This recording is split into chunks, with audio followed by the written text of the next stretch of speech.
Welcome to The Bottom Line. I'm Pastor Rick Utze from Maranatha in Plain City, Ohio.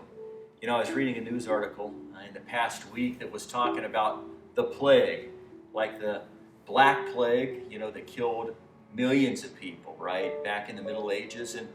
And what was amazing to me is that plague, like, is still around in rodents and gets passed on to humans in different parts of the world. Even here in the United States and Colorado, over the last several years, people have contracted it. They've actually come down with it. A few people have died with it, even the United States. You know, if it's found early enough, right, there's medicines now that can take care of it. But as I was thinking about the plague, I was thinking back to the Old Testament, right, where when God led his people out of Egypt, out of the Exodus, there were 10 plagues that God brought judgment down on the Egyptians. And each time he brought a plague down, right, the Pharaoh hardened his heart and didn't listen. And then God would send another plague down, and Pharaoh would harden his heart and wouldn't listen. But Moses was obedient to God and kept going back in and telling Pharaoh, this is what's going to happen next.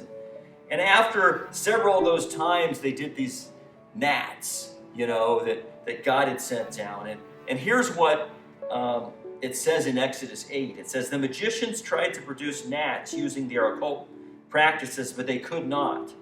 And it says, the gnats remained on people and animals. This is the finger of God, the magician said to Pharaoh. But Pharaoh's heart was hard, and he would not listen to them as the Lord had said. And so even the magicians or the officials or the priests of Pharaoh who worshipped other gods, and basically this judgment wasn't just against the Egyptians, it was to show them that God's judgment was against their gods also. It even states that a couple times in Exodus. And so this judgment that was coming down, like these priests of these other gods of Pharaoh, they couldn't replicate these things then.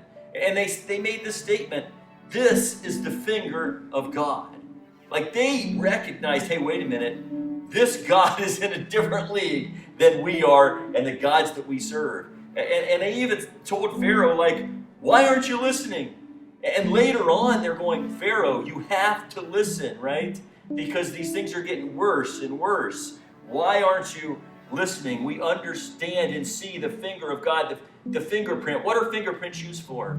I was thinking about the finger of God, and in our lives, what would that mean? Because sometimes we don't see these dramatic of effects, but God's finger, his fingerprint is on everything. Like at a crime scene, the fingerprint, what? It identifies, right, the perpetrator. It says that person with that identity was there at that place, that time. That they can pin him to the location, to the place of when it happened. And so fingerprints are very important at crime scenes. And fingerprints, God's finger was very important when his judgment was on Egypt and the things that were happening in world events and nations. And God's fingerprint, I want us to know this. Here's Moses' prayer to God in Psalms 90. This is the verse. He says, let your work be seen by your servants and your splendor by their children. He's saying, I want people to see the work of God. I want them to see him. God's, like, one of his main purposes for leading the children of Israel out the way he did was so that they would know him. And Moses is saying, I want you to see their fingerprint on everything. I want you to see God's fingerprint in your life. I want you to see that God is working. Even in our lives, can you look at your life and see where God has been directing you? Like his fingerprint is there on it. Like we don't always see it dramatically, but when we look and reflect, as Moses did, he says, I want your work to be seen by your servants. I want your hand to be seen by your servants. God wants us to see him at work in our lives today. Like he wants us to know him. And so here's the bottom line. Like God is still the same God today as he was then.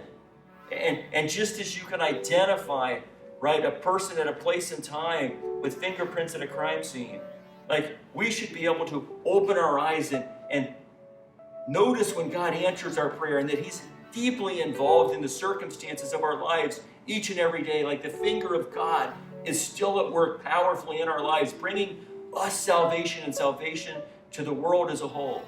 And so this week, would you just take the time to reflect on God and to see his fingerprint in your life, even today, as we live for Him, as we are His servants. Thank you for watching, and I'll see you next time on The Bottom Line.